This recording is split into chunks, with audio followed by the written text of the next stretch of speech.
Gracias por acompañarnos aquí en Canal 5. Comienza la entrevista. Hoy vamos a hablar mucho sobre educación. Les presento a nuestra invitada.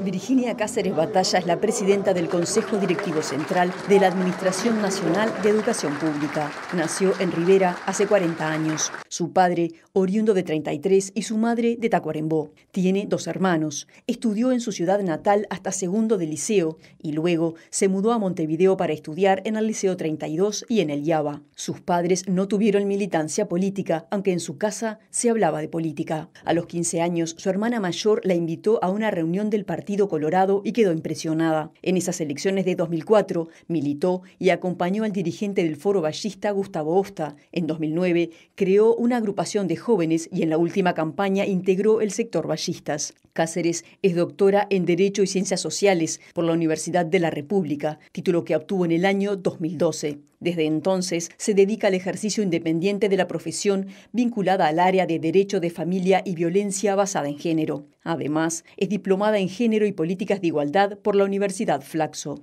También es aspirante a docente de los Institutos de Técnica Forense y Derecho de Familia de la Facultad de Derecho de la Universidad de la República. En la función pública se desempeñó como funcionaria de la Corte Electoral y fue abogada de la Oficina de Servicio Civil vinculada al área Uruguay Concursa. En septiembre de 2019 fue designada secretaria letrada de la Corte Electoral, cargo que ostentó hasta la designación como secretaria general del Consejo Directivo Central de la ANEP. Luego de la renuncia de Robert Silva, fue designada para ocupar el máximo cargo de ANEP. Su nombramiento fue cuestionado por la oposición y obtuvo la venia por 18 votos en 30. Cáceres, bienvenida. ¿Cómo anda? Bueno, muchas gracias por la invitación. Sorprendida por el video. La cantidad de datos que consigue la producción, ¿vio? Absolutamente. Me sorprendió ver la foto de mis padres tan jóvenes ahí. Usted es de las personas que usan los 2 apellidos, Cáceres Batalla, siempre en honor a su mamá y a su papá, digamos, en este caso. Sí, es una manera de reivindicar también la memoria de mi mamá, así que me parece que son mis apellidos y tengo mucho honor en utilizar los 2. Y arranco con eso también, porque usted en su discurso, cuando asumió al frente del CODICEN, además con una transformación educativa potente que está en marcha, podemos hablar de eso. Usted en ese primer discurso reivindicó mucho a la mujer que llega a un cargo tan alto, digamos. ¿Le molestó que el Frente Amplio no votara su venia? ¿Empiezo por ahí? No, no me molestó. Creo que forma parte del juego de la democracia y que cada uno tenía la posibilidad allí en el Parlamento de plantear las discrepancias que tenía. Claramente el proceso, como lo he dicho en varias oportunidades, el proceso estuvo cargado de cuestiones que iban mucho más allá de lo jurídico o de las cuestiones jurídicas, sino que estuvo transversalizado con una cuestión mucho más política que sobrepasaba además las cuestiones que tenían que ver con mi formación y demás. Creo que es una etapa que es absolutamente superada. Bueno, pero usted se basó mucho en que es mujer y llevó mucho el agua para ese molino, digamos. Sí, ¿no? Me basé en que soy mujer porque de hecho lo soy y porque además hay un problema que es estructural en nuestro país, que no tiene que ver conmigo. Lo que yo traté de decir el día que asumí fue poner en evidencia una situación en general que tenemos las mujeres en nuestro país para acceder a cargos de mayor jerarquía y en particular en la educación, en donde paradójicamente es un organismo en donde la mayoría de su plantilla está integrada por mujeres, pero que sin embargo había como un embudo allí para llegar al cargo de mayor jerarquía. Le voy a preguntar si sintió por lo menos que había una discriminación hacia usted por su condición de mujer, pero primero, a ver, señor director, si podemos escuchar al senador y ver al senador Sebastián Sabini del Frente Amplio en esto, vinculado a lo que estamos hablando. En el Senado no se acreditó trayectoria educativa, no se acreditó formación en educación y por lo tanto nosotros mantuvimos nuestra posición. En todo momento planteamos que si la doctora Cáceres acreditaba la formación y la experiencia, nosotros íbamos a acompañar. Eso no sucedió, ¿sí? Y además, prueba de que esto no ocurrió es que justamente el gobierno ha intentado poner el foco en otros aspectos, ¿sí? Agraviando, diciendo que no acompañamos por su condición de mujer o por su condición de joven, que son argumentos absolutamente falsos que no tienen nada que ver con la realidad. El gobierno tendría que haber aquí demostrado que la doctora Cáceres cumplía con los requisitos que la propia LUC estableció, ¿sí? Que ellos mismos votaron y que a nosotros de alguna forma nos piden que votemos una ilegalidad. Por eso nos acompañamos, no por sus condiciones personales, no por su trayectoria en la vida profesional o pública, eso no lo cuestionamos, sino porque sencillamente no se cumplía con la ley. Yo le preguntaba a Cáceres si usted se sintió discriminada al final del día. No, no me sentí discriminada porque yo no creo que la discusión haya pasado exclusivamente por mi condición de mujer o no. Creo, de nuevo, como dije ese día, que esto lo que puso en evidencia es una situación mucho más compleja y que excede a mi designación o a mi cuestionamiento, sino que tiene que ver con una situación general por la que atraviesan las mujeres, en donde cuando son consideradas o puestas a consideración para ocupar cargos de mayor jerarquía, la vara con la que se mide o las condiciones con las que se establece y se busca que cumplan son distintas que para los varones. Sin perjuicio de eso, entiendo, como dije, que de verdad hay que superar esta etapa, porque para poder construir puentes y formar parte de este proceso de transformación educativa hay que dejar atrás algunas cosas y poder poner la mirada para adelante y tratar de tender puentes con todos, y eso incluye a todos los actores del sistema. Vamos a aclarar que esa era la posición del Frente Amplio, la que estábamos viendo. La mayoría del Parlamento entendió que usted sí tenía los elementos necesarios en su currículum en cuanto a trayectoria, en cuanto a formación. De hecho, el ministro Pablo da Silveira dijo, o la consideró a usted una candidataza para el CODICEN, simplemente para aclarar de lo que estamos viendo, más allá de que hay dos miradas, claramente, el foco del Frente Amplio lo puso en su formación. Usted es abogada, ¿verdad? Tiene la trayectoria de haber trabajado en el CODICEN y por ahí venían los cuestionamientos de la izquierda. Nos metemos más en educación ahora, pasaron las pruebas PISA. Le pregunto su opinión, ¿hubo una caída en matemáticas, una mejora en ciencia y estabilidad, se quiere, en lectura? ¿Qué le dejó a usted? Sí, en matemáticas, si lo miramos para atrás, en las otras pruebas PISA de años anteriores, se habla más de una estabilidad de una estabilidad más que de una caída, más allá de que hay una pequeña caída de 9 puntos en estas pruebas puntuales. Nosotros, en general, el balance que hacemos... La caída en estas pruebas PISA con respecto a la anterior. A la anterior, exactamente. Si mirás desde el 2012, bien, 2015, 2018 y ahora, hay como una estabilidad en lo que tiene que ver en matemáticas.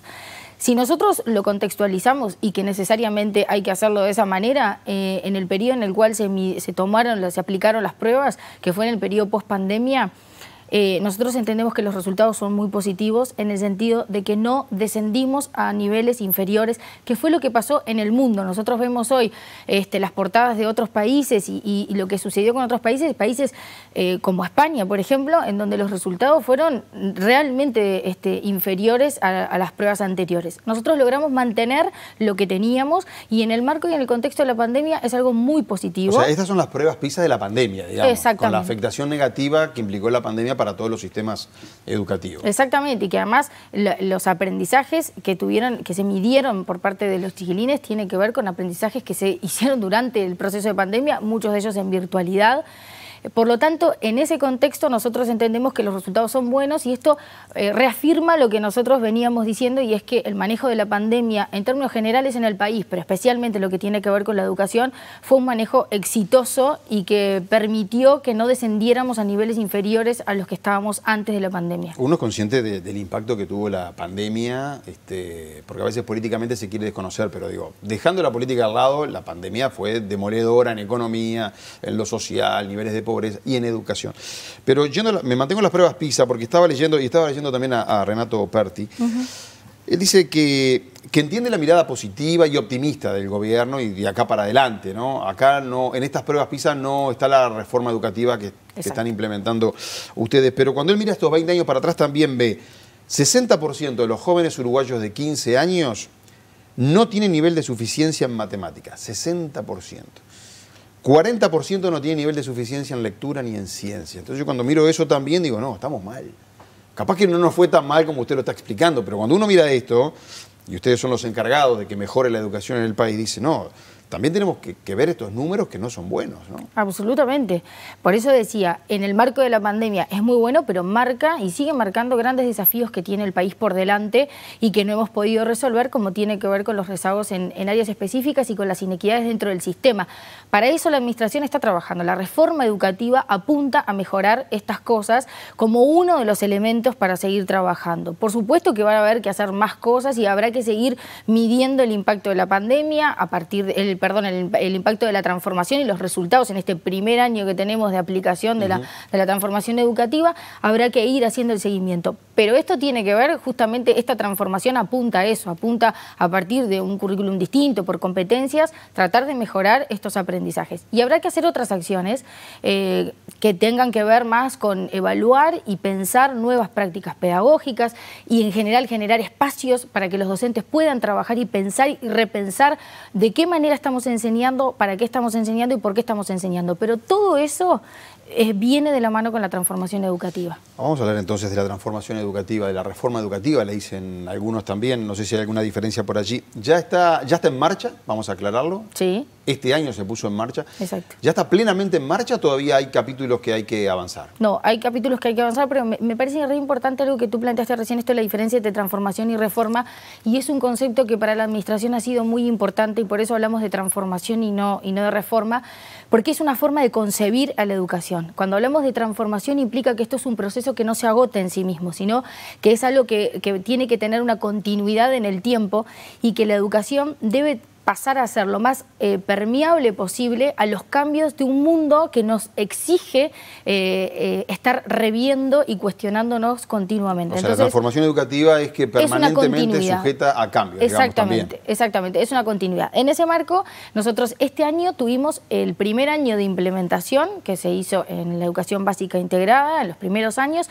A partir del año que viene avanzamos a un segundo capítulo de la implementación que tiene que ver con el segundo ciclo de la educación básica integrada y con el primer año de bachillerato, en donde allí hay muchas expectativas puestas en ese proceso de implementación, y al mismo tiempo el año que viene vamos a estar avanzando en el diseño de los programas del segundo y de tercer año del bachillerato, con eso dando fin a lo que tiene que ver con la etapa de diseño de los documentos y ya embarcándonos de cara al 2025 solamente al proceso de implementación en todos los niveles. ¿Y cuándo le parece que habrá que, porque hay que dejarla también transitar, ver si sirvió, si no sirvió, después hacer, ¿cuándo le parece que hay que decir, bueno, vamos hasta acá y acá vemos si hay que hacerle algún ajuste o si esto lo hicimos bien y esto hay que cambiarlo?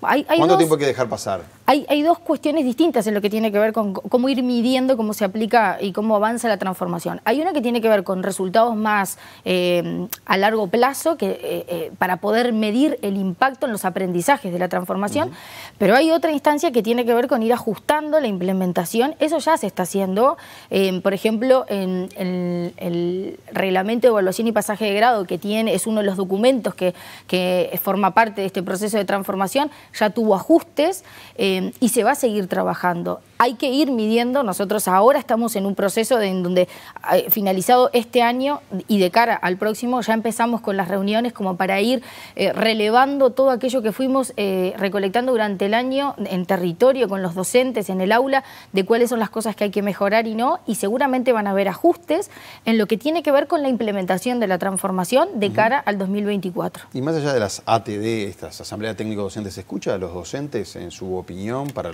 hacer los ajustes? Vio que el gremio FENAPES en particular se quejó mucho, como que nunca los habían escuchado para hacer estos cambios en particular, ¿no? Sí, a mí siempre me gusta decir, y porque además lo viví y lo vi de primera mano, es que en realidad, más allá de las críticas que pueden haber y los reclamos de mayor espacio de participación, esta transformación la hicieron los docentes.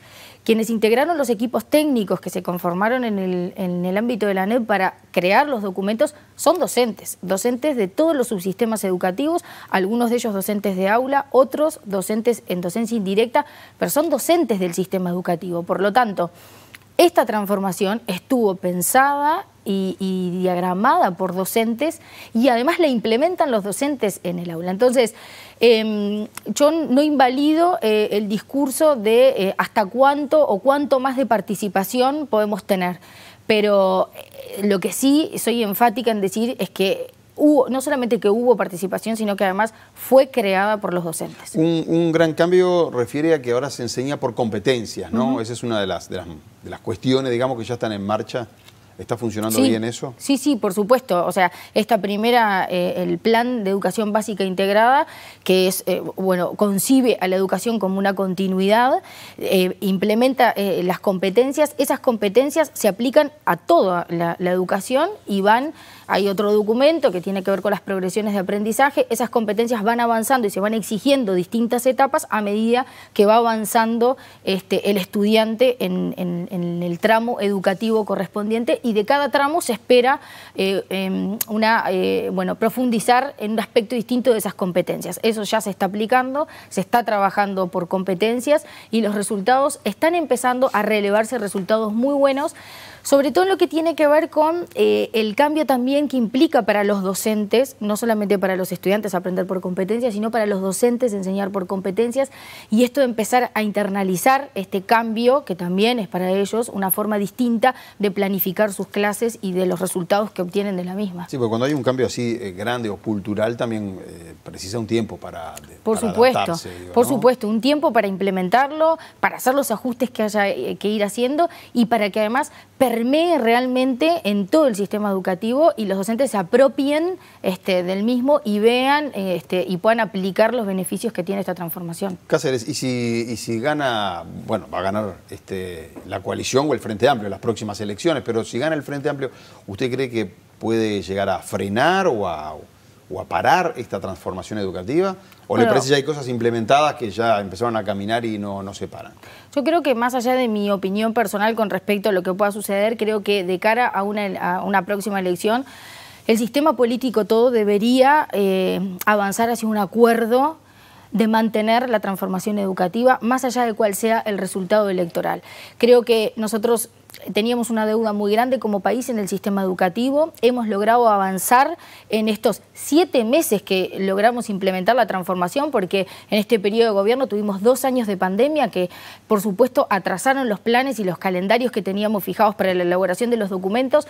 Por lo tanto, llevamos muy poco tiempo de implementación y en este poco tiempo estamos viendo resultados muy buenos para trabajar sobre una problemática que creo que ya hemos saldado esa discusión de la necesidad que había de avanzar hacia un cambio para generar un cambio profundo en el sistema educativo. Creo que de cara a eso, todos los partidos políticos, sin entrar en el ámbito político partidario, porque claramente estoy inhibida de hacerlo, pero creo que es fundamental para el país sentar acuerdos generales y de largo plazo en que esta transformación es necesaria, que hay que continuar profundizándola y que es el camino que el país debe recorrer. ¿Qué pasa con la deserción de los estudiantes? Porque hasta hace poco se discutía mucho, creo que 6 de cada 10 no terminaban el liceo, digamos, ¿no? Lo que era un número dramático. ¿Se está trabajando puntualmente en eso o esta transformación educativa también apunta a mejorar por ese lado? Sí, bueno, nosotros no sé si ya tiene algún dato de la deserción de este año o no. Sí, el INED, en el estado de situación de la educación, que se presentó unos pocos días antes, una semana antes de las pruebas PISA, ahí mostró que nosotros logramos aumentar la tasa de egreso en educación media superior, que era un problema muy grande que tenemos, que por supuesto todavía nos queda mucho por hacer, pero superamos la meta que la propia ANEP se había planteado, llegando al entorno del 51% de egreso en las edades de 21 años. Por lo tanto, es un dato muy bueno. Tenemos mucho para hacer. También lo que muestran el propio estado de situación del INED, del informe y las pruebas PISA, es confirmar algo que nosotros veníamos también diciendo como administración, y es los estudiantes. Hay un corte entre lo que sucede dentro de las aulas y lo que los estudiantes piensan y creen que el sistema educativo les está aportando para su vida. Y allí en las encuestas muestra que hay un alto porcentaje de estudiantes que cree que da lo mismo, que no le aporta absolutamente nada avanzar en cantidad de años que no. No están convencidos de que les sirva ir a estudiar, digamos. Directamente dicen que sienten que no les aporta nada a su vida, a cómo manejar su vida afuera. Y esto confirma la necesidad de seguir avanzando en la transformación. Nosotros creemos que el sistema educativo debe cambiar y por eso la transformación, para poder lograr que haya un acuerdo entre lo que pasa dentro de las aulas y lo que los estudiantes, los jóvenes y ciudadanos de este país esperan para su vida, y que sientan que ahí hay una conexión, que lo que aprenden en el liceo lo puedan aplicar en su vida cotidiana. Y la transformación también apunta a eso. Y vuelve un poquito a las pruebas PISA. Cuando están los resultados, ¿a ustedes les sirve después como autoridades para decir, bueno, no fue bien acá y allá, pero para tomar decisiones concretas de cómo hacemos para mejorar en matemáticas, en ciencia, en lenguaje? O sea, ¿eso ustedes lo toman como un insumo más para después cambiar? Sí, por supuesto. Todos estos informes son insumos de trabajo. Nosotros ahora en el CODICEN hay un grupo técnico que son los que se encargan de las pruebas PISA, de su aplicación y de elaborar los informes. Ya les pedimos que se haga un cruzamiento de datos entre lo que muestran las pruebas PISA, entre lo que muestra también el informe del INED, para a partir de allí empezar a hacer foco y poner lupa en algunos de los aspectos y empezar a generar políticas públicas para trabajar esos aspectos específicamente. Por lo tanto, a partir de ahora empieza una nueva etapa que tiene que ver, bueno, con qué hacer con toda esta información que tenemos y cómo avanzar para buscar soluciones a cada uno de los problemas que allí nos plantean.